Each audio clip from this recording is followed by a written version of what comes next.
नमस्कार दोस्तों, Sanjay technical class में आप लोगों का बहुत बहुत स्वागत है। आज 2 मार्च का एनटीपीसी का सेकेंड शिफ्ट का क्वेश्चन का एग्ज़ाम ख़त्म हो गया है और इसका 100% क्वेश्चन हमको ओरिजिनल मिला हुआ है दोस्तों से। इसका हम लोग क्वेश्चन का एनालिसिस करेंगे, आप लोगों के सामने सटीक क्वेश्चन का एनालिसिस करेंगे। इससे पहले जो भी हमारे दोस्त हमारे चैनल पर न्यू आए हैं वे लोग चैनल को सब्सक्राइब कीजिए और बेल बटन को भी प्रेस कीजिए ताकि मैं रेलवे संबंधित कोई भी क्वेश्चन या सूचना डालूं तो आप लोगों को पहले प्राप्त हो। अब हम लोग चलते हैं क्वेश्चन की ओर।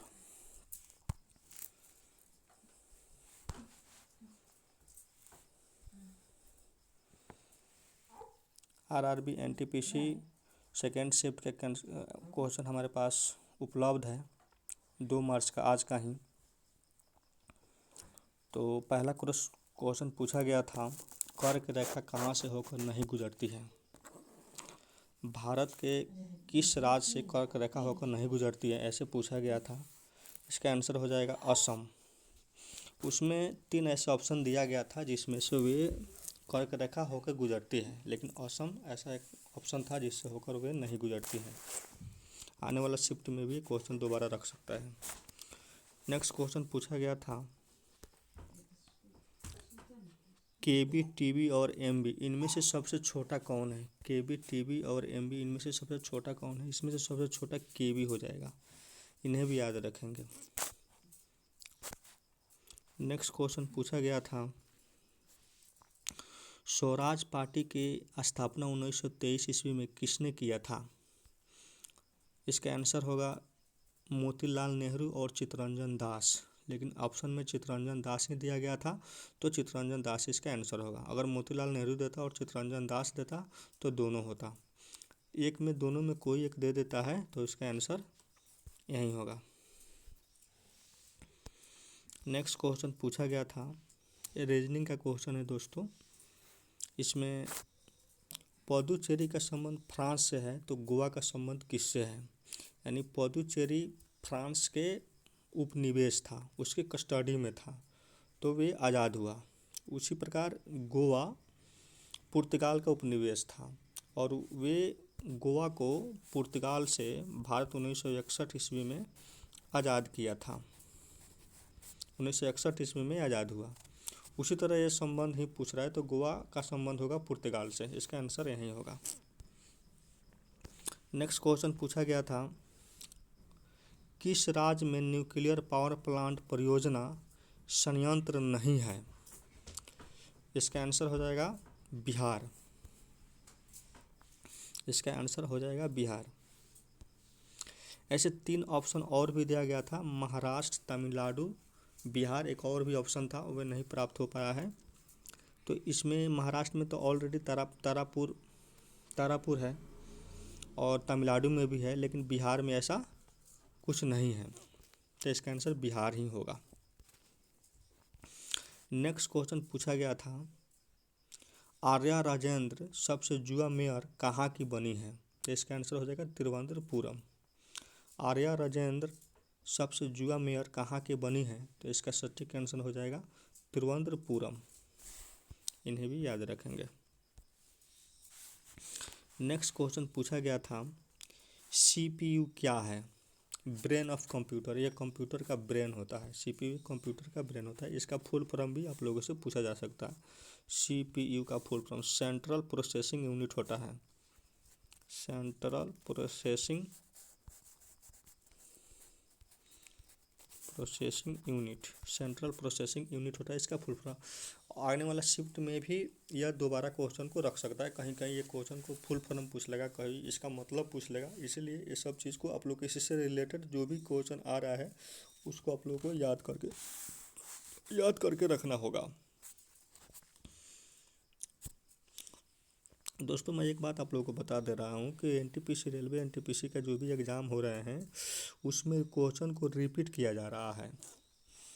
जैसे इस शिफ्ट का क्वेश्चन अगला शिफ्ट में, अगला शिफ्ट का क्वेश्चन दूसरे शिफ्ट में, इसीलिए जो रिपीट क्वेश्चन हो रहे हैं उनको याद कर कर जाना आप लोगों के लिए बहुत बेहतर होगा। इसलिए रिपीट हुए क्वेश्चन को एकदम याद करके ही जाइए और क्वेश्चन को नोट भी कीजिए ताकि आने वाला एग्ज़ाम में आप लोगों को कोई दिक्कत नहीं हो।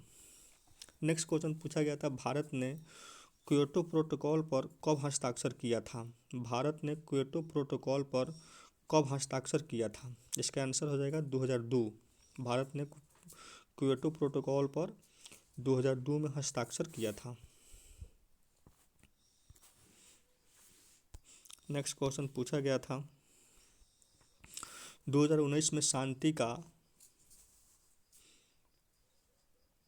इसमें आप लोगों को ये रीजनिंग का क्वेश्चन पूछा गया था। रीजनिंग का ही क्वेश्चन पूछा गया था। इसमें कुछ मिसमैच हुआ है, प्रिंटिंग में मिसमैच हुआ है। रीजनिंग का क्वेश्चन है, जैसे खिलाड़ी को अर्जुन पुरस्कार दिया जाता है तो कोच को क्या दिया जाता है? खिलाड़ी को अर्जुन पुरस्कार दिया जाता है तो कोच को द्रोणाचार्य पुरस्कार दिया जाता है। कोच को क्या दिया जाता है? द्रोणाचार्य पुरस्कार दिया जाता है। खिलाड़ी को अर्जुन पुरस्कार तो कोच को द्रोणाचार्य पुरस्कार दिया जाता है। खिलाड़ी को अर्जुन पुरस्कार तो कोच को द्रोणाचार्य पुरस्कार। इसका आंसर यही होगा। नेक्स्ट क्वेश्चन पूछा गया था, नेपाल, भूटान, बांग्लादेश और सिक्किम। ये तो बहुत इजी क्वेश्चन है। इसमें स्पष्ट है कि ये तीन जो देश हैं, नेपाल देश है, भूटान भी देश है, बांग्लादेश भी पड़ोसी देश है भारत का, लेकिन सिक्किम भारत की राज है, तो ये सिक्किम इसका आंसर हो जाएगा। नेक्स्ट क्वेश्चन पूछा गया था, खान एक खाना की उपाधि किसे दी गई थी?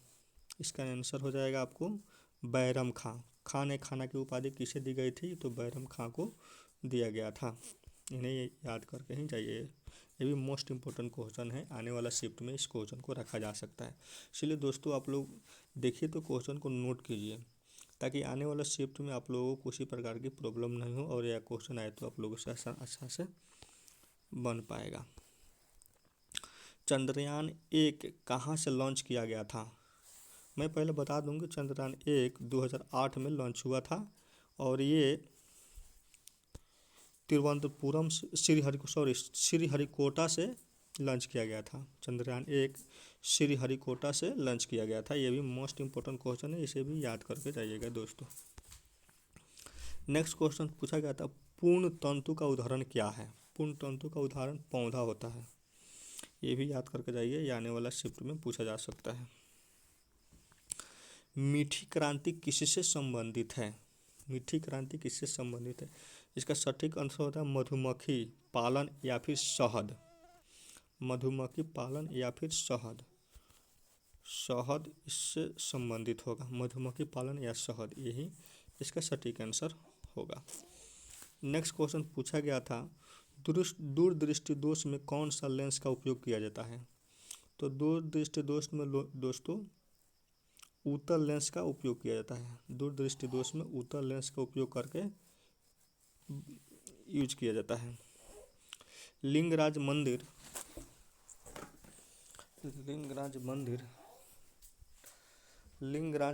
कहाँ स्थित है?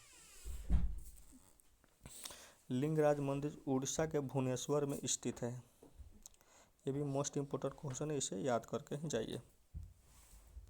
नेक्स्ट क्वेश्चन पूछा गया था, चुनाव आयोग की नियुक्ति कौन करता है?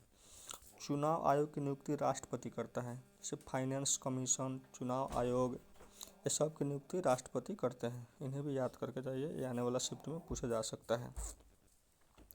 वर्ल्ड भूखा दिवस कब मनाया जाता है? वर्ल्ड हंगरी दिवस, जिसको इंग्लिश में हंगरी कहा जाता है, हंगरी दिवस डे, या वर्ल्ड भूखा दिवस कब मनाया जाता है? तो यह इसका आंसर हो जाएगा 28 मई। इतना ही क्वेश्चन हमको सेकंड शिफ्ट का प्राप्त हुआ है दोस्तों। फिर जैसे जैसे क्वेश्चन आएगा तो आप लोगों को मैं बता दूंगा। इससे पहले दोस्तों अगर क्वेश्चन आप लोगों को अच्छा लगा है तो मेरे चैनल को सब्सक्राइब कीजिए और बेल बटन को भी प्रेस कीजिए ताकि आने वाला रेलवे संबंधी पल खबर आप लोगों को मैं पहुंचा पाऊँ। धन्यवाद दोस्तों।